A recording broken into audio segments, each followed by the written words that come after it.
Salut à vous, amis streeteux. Alors aujourd'hui pour cette petite vidéo, on se retrouve dans le Saint Home Gym avec mon Saint Pyjama pour parler un peu de l'anatomie et de la biomécanique de deux figures de street très peu connues, qu'on voit très rarement.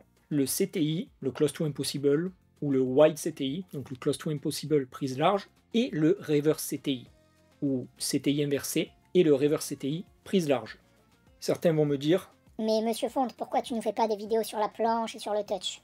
tout simplement parce que des vidéos sur la planche et sur le touch, il y en a déjà 500 000, et donc si vous voulez en voir, vous n'aurez pas trop de mal à en trouver sur le feed game francophone ou anglophone. Évidemment, je ferai aussi des vidéos sur ces figures-là, et j'en ai déjà faites, mais la beauté du street, c'est aussi la diversité des éléments, pouvoir faire des figures bizarres dans tous les sens, en dépit de ce que diront les puristes et les matrixés des compétitions. Donc même si cette vidéo va sans doute faire 300 vues, j'espère qu'elle réveillera la curiosité de certaines personnes, et qu'elle en intéressera certains qui ont envie de tester de nouvelles choses ou de nouvelles figures. Déjà, parlons de la figure la plus connue des deux, le CTI, ou le Close to Impossible, donc presque impossible en français. Vu le nom, vous vous doutez que c'est quelque chose d'assez difficile à exécuter, et vous avez peut-être déjà vu cette figure, souvent on la voit sur barre, mais en fait dans l'idée, on va se retrouver comme ceci. Donc en fait, sur des anneaux ou sur une barre, on va tendre les bras devant soi et on va essayer de tenir à la verticale. En vérité, on ne peut pas tenir complètement à la verticale, c'est physiquement impossible. Donc si vous voyez des CTI qui ont cette gueule-là, c'est toujours des montages, c'est toujours du fake. Un vrai CTI, vous aurez toujours les hanches ou votre centre de gravité sous les anneaux ou sous la barre. Donc ça ressemblera à quelque chose comme ceci. Donc en fait, vous serez incliné. En fait, le CTI, vous voyez ça comme un front lever à la verticale. Et du coup, comme un front lever, l'engagement musculaire sera très similaire. Quand on fait du front lever, on fait une extension de l'épaule, c'est beaucoup de grand dorsal, pas mal de triceps, de l'arrière d'épaule, et ben en CTI, c'est la même chose. Donc en CTI, on cherche à forcer comme ceci. Et donc ce sera beaucoup de dorsaux, pas mal de triceps, pas mal d'arrière d'épaule. Contrairement au front, on n'aura pas de rétraction des omoplates contre la gravité, mais la rétraction est rarement le facteur limitant du front, malgré ce que beaucoup de gens vous diront. Et contrairement au front, on n'aura pas tout l'aspect gainage, vu qu'on ne sera pas à l'horizontale. Mais sinon, côté épaules, côté engagement des épaules, très similaire à du front lever, en beaucoup plus dur évidemment. En CTI, on aura aussi beaucoup plus d'action de dépression, donc d'abaissement des épaules contre la gravité, chose qu'on n'a pas en front lever. Donc en fait en CTI, cette action d'abaissement de l'épaule, qui travaillera également les dorsaux, mais aussi les pectoraux et compagnie, c'est quelque chose qu'on retrouvera plutôt en cross, en iron cross. Donc en fait, vous voyez le CTI un peu comme un mix entre du front lever vertical et de la cross. Comme pour toutes les figures à levier, beaucoup plus simple avec un gros false grip, vu qu'on réduit la longueur des bras. Et contrairement au front, il y aura un gros travail côté maintien des poignets, particulièrement sur le CTI en no false, qui a jamais été réussi à ma connaissance. Je sais que Matteo fait des CTI en false grip, mais en no false, j'ai jamais vu. Et le wide CTI, c'est la même chose, mais en plus large. Et en fait, quand on l'exécute, ça c'est quelque chose que je travaille assez souvent par exemple, que je suis capable de faire au PDC et compagnie, beaucoup de gens vont confondre ça avec une iron cross, parce que ça se ressemble beaucoup, et au plus on va avoir une prise large, au plus ça va se rapprocher de la cross. Donc en fait, si on part comme ça, on est très loin d'une cross, et quand on ouvre, là on est beaucoup plus proche d'une cross. Si on continue d'ouvrir, ben en fait, à un moment, on va passer sur le mouvement d'iron cross, on sera plus en CTI. Mais, comme j'ai dit plus tôt, le CTI et l'Iron Cross, il y aura certains trucs en commun. Pas mal de grandes dorsales sur les deux, beaucoup de dépression d'épaule sur les deux. Forcément, le Wide CTI sera encore plus proche de la cross, côté recrutement, côté engagement. Toutefois, ce sera pas exactement la même chose, et même si ça se ressemble beaucoup, c'est pas vraiment le même engagement. Déjà, le Wide CTI, pour le repérer, généralement on aura les bras un petit peu en avant du corps, mais surtout, on aura le corps incliné.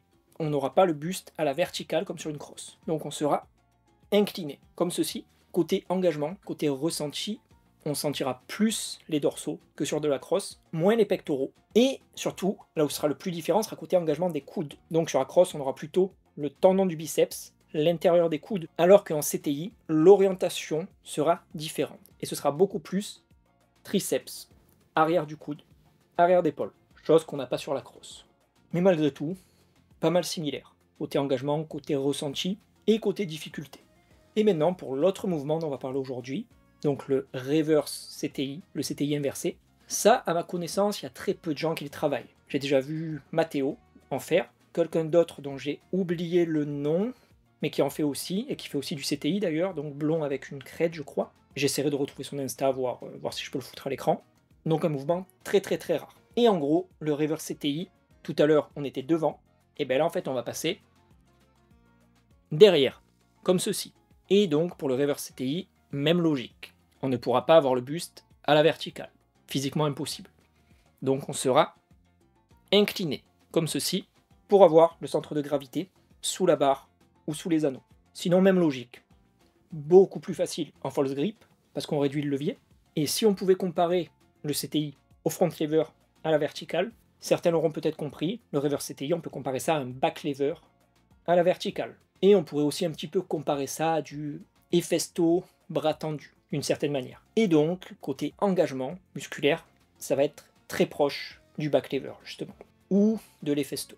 Donc on aura beaucoup de biceps, beaucoup de tendons du biceps, de l'avant d'épaule, des pectoraux également, et là, on n'aura pas de dorsaux. Donc en fait, le mouvement qu'on va faire, ça va être ceci, un mouvement de flexion de l'épaule vers l'avant. Donc comme sur du back lever, comme sur des dips profondes, comme sur du German hang, du skin the cat, et compagnie. Et même logique, vu que ce n'est pas une figure horizontale, on n'aura pas cet aspect protraction contre la gravité qu'on a en back lever, on n'aura pas l'aspect gainage du tronc, qu'on a également en back lever vu que c'est à l'horizontale, et on aura un aspect dépression qui sera plus marqué, comme sur de la crosse encore une fois. Et donc le reverse CTI, on peut voir ça comme un move hybride entre une crosse et un back lever à la verticale, grosso modo. Et donc, au plus on sera close grip, au plus on aura d'extension du bras derrière le corps, au plus on étirera les biceps. Donc les biceps sont très étirés sur ce mouvement. Ça, plus le fait qu'on soit bras tendu, c'est un mouvement qui est très agressif pour les coudes et qui est très risqué. On peut très facilement se déchirer un biceps sur cet exo, beaucoup plus facilement que sur du back lever ou de la planche, par exemple, selon moi. Et donc, pour le wide reverse CTI, c'est la même logique. Au plus on va wide, au plus on va se rapprocher d'une iron cross. Et au plus l'engagement va commencer à être proche de la cross. Donc au plus on vient là, au moins on a d'étirement du biceps, donc on a quand même beaucoup de biceps, mais beaucoup moins d'étirement que ici. Au plus on vient là, au moins on a de deltoïdes avant, parce que justement on change la position de l'épaule, à moins d'avoir une sacrée rotation interne, et au plus on va venir vers ici, au plus on va avoir les dorsaux qui vont commencer à revenir dans le mouvement. Et comme pour le CTI, comment on voit la différence entre un wide reverse CTI très large et une crosse, ça se voit beaucoup, à la position du buste. Sur une crosse, le buste est plutôt à la verticale, alors que sur un wide reverse CTI, on va se retrouver incliné vers l'arrière. Donc même si ici, par exemple, ça ressemble beaucoup à une crosse, je suis un peu incliné vers l'arrière, contrairement à une crosse où je suis un peu plus comme ceci. C'est cette différence visuelle, cette intention de s'incliner, d'avoir une forme de lean quelque part, qui nous fait passer en CTI ou en reverse CTI, et qui du coup nous change l'engagement. Donc encore une fois, quand on est sur du wide CTI, du wide reverse CTI, proche de la crosse, côté engagement et ressenti, mais pas exactement la même chose. Donc voilà, c'est tout pour cette vidéo d'introduction à ces deux mouvements, avec leurs petites subtilités, les petites différences, l'engagement, comment les repérer et compagnie. Si ça vous intéresse, si ça vous a plu, et si vous voulez que je refasse des vidéos sur le sujet, par exemple des tutoriels sur comment j'ai réussi à les débloquer rapidement, n'hésitez pas à le dire en commentaire. Si ça vous intéresse pas, allez vous faire couler, et vous inquiétez pas, dans tous les cas je ferai des vidéos sur des moves conventionnels bientôt également. N'ayez pas peur.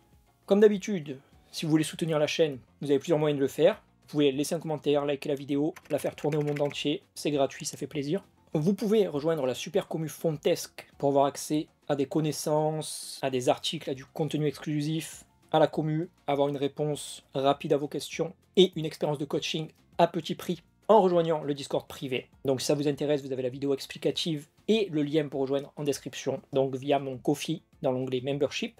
Si vous voulez me soutenir à petit prix en me payant juste un café ou 2 cafés, vous pouvez aussi le faire sur mon Ko-fi. Et si vous voulez devenir des publicités ambulantes pour la chaîne, n'hésitez pas à aller vous procurer ma merch sur la boutique.